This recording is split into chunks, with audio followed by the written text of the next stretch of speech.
जय सिया राम सभी को। आज हम आपको वाल्मीकि रामायण के अयोध्या कांड के अध्याय 12 के भाग 2 की कहानी सुनाएंगे। अध्याय 12 काफी लंबा था, इस वजह से हमने इसे 4 भागों में बांट दिया है ताकि आप वाल्मीकि रामायण की कहानी को अच्छे तरीके से समझ सकें। तो आज की कहानी आगे बढ़ाते हैं। तो महाराज दशरथ कैकेयी से कह रहे हैं कि रामचंद्र जी जिनके अंदर इतने गुण हैं, उनको वनवास देने के बारे में आप सोच भी कैसे सकते हो। तो आज की कहानी इस प्रकार से आरंभ होती है। श्री राम सब लोगों से प्रिय बोलते हैं। उन्हें कभी किसी को अप्रिय वचन कहा हो ऐसा मुझे याद नहीं पड़ता।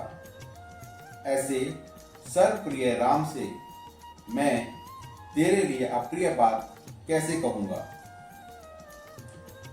जिनमें क्षमा, तप, त्याग, सत्य, धर्म, कृतज्ञता और समस्त जीवों के प्रति दया भरी हुई है। उन श्री राम के बिना मेरी क्या गति होगी। कैकेयी, मैं बूढ़ा हूं, मौत के किनारे पर बैठा हूं। मेरी अवस्था शोचनीय हो रही है और मैं दीन भाव से तेरे सामने गिड़गिड़ा रहा हूं। तुझे मुझ पर दया करनी चाहिए। समुद्र प्रियतम पृथ्वी पर जो कुछ मिल सकता है वह सब मैं तुझे दे दूंगा, परंतु तू ऐसे दुराग्रह में ना पड़ जो मुझे मौत के मुंह में धकेलने वाला हो। कैकेयी नंदिनी, मैं हाथ जोड़ता हूँ और तेरे पैरों पड़ता हूँ। तू श्री राम को शरण दे, जिससे यहाँ मुझे पाप न लगे।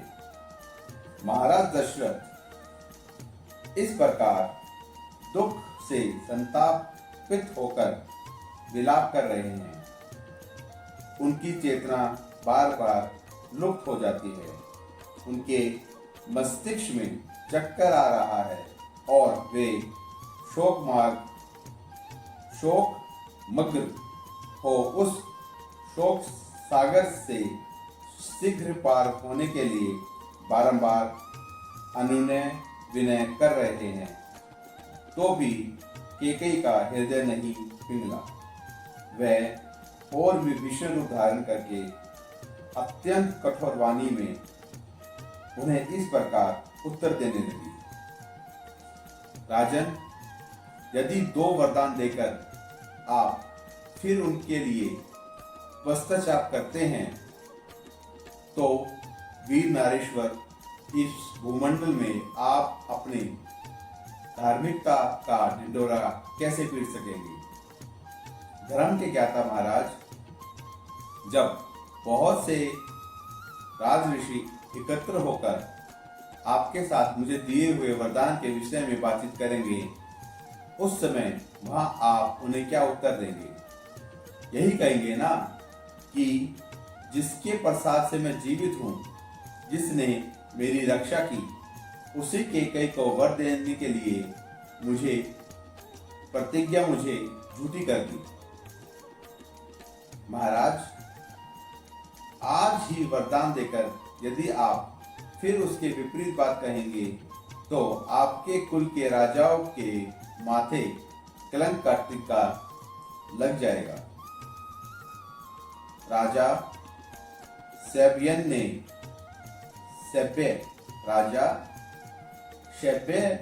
ने बाज और कबूतर के झगड़े में बाज नामक पक्षी को अपने शरीर का मांस काटकर दे दिया था। इसी तरह राजा अलर्क ने अपने दोनों नेत्रों का दान करके परम गति प्राप्त की थी। समुद्र ने अपने नियत सीमाओं को न लागने की प्रतिज्ञा की थी, जो अब तक वह उसका उल्लंघन नहीं करता। आप भी पूर्ववर्ती महापुरुषों के बर्ताव को सदा ध्यान में रखकर अपनी प्रतिज्ञा झूठी ना करें। दुर्बुद्धि नरेश, आप तो धर्म को तिलांजलि देकर श्री राम को राज्य पर अभिषेक करके रानी कौशल्या के साथ सदा मौज उड़ाना चाहते हैं। आप धर्म हो या अधर्म, झूठ हो या सच, जिस बात के लिए आपने मुझसे प्रतिज्ञा कर ली थी उसके कोई परिवर्तन नहीं हो सकता। यदि श्री राम का राज्य अभिषेक होगा तो मैं आपके सामने आपके देखते देखते आज ही बहुत सा विष पीकर मर जाऊं। यदि एक दिन में भी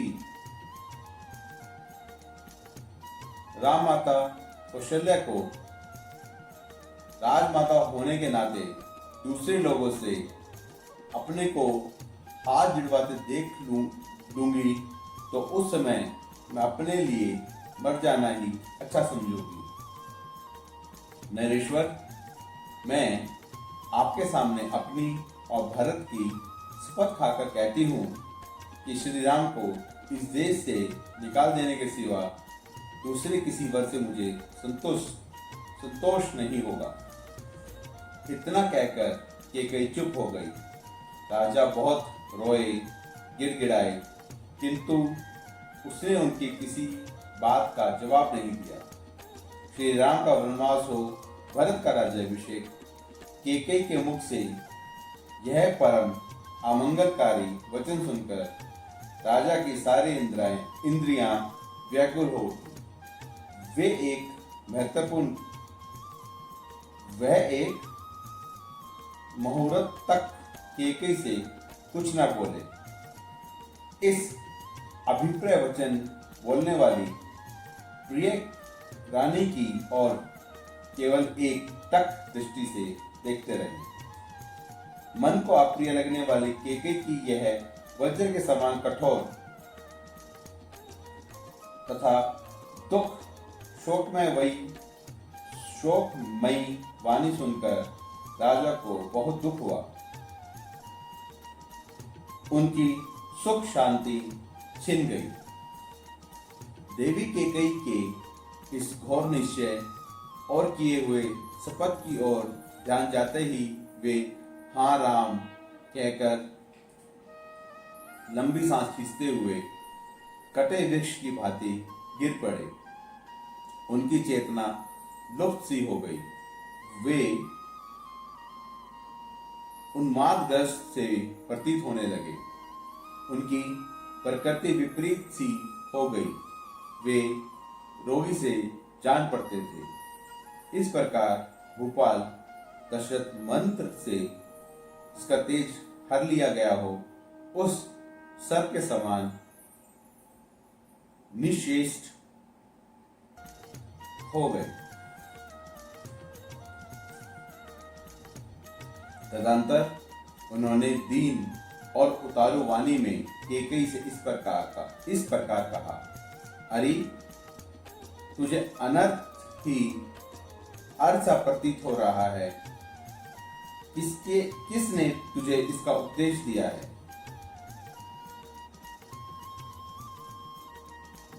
जान पड़ता है तेरा चित्त किसी भूत के आवेश में दूषित हो गया है। पिशाच गरित नारी की भांति मेरे सामने ऐसी बातें कहती हुई तू लज्जित क्यों नहीं होती? मुझे पहले इस बात का पता नहीं था कि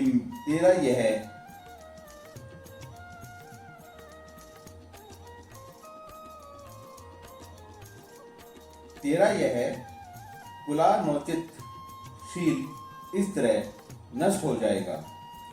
बाल अवस्था में जो तेरा शील था उसे उस समय मैं विपरीत सा देख रहा हूँ। तुझे जिस बात का भय हो गया है, जो तू इस तरह का वर मांगती है, भरत राज्य सिंहासन पर बैठे और श्री राम वन में रहे, यही तू मांग रही है। यह बड़ा असत्य तथा ओछा विचार है। तू अब भी इसके विरुद्ध हो जा। क्रूर स्वभाव और पापपूर्ण विचार वाली नीच दुराचारिणी यदि आपके पति का, सारे जगत का और भरत के भी प्रिय करना चाहती है तो इस दूषित संकल्प को त्याग दो। इसके आगे की कहानी हम कल सुनेंगे, अध्याय 12 के भाग 3 में। हमारा आप सबसे अनुरोध है कि आप हमारे पेज रामलखन यात्रा को फॉलो कीजिए और ज़्यादा से ज़्यादा लोगों के साथ शेयर कीजिए और आप सभी लोग सुनते रहिए प्रभु राम की कहानी, भक्त मन्नू की ज़बानी। जय सिया राम।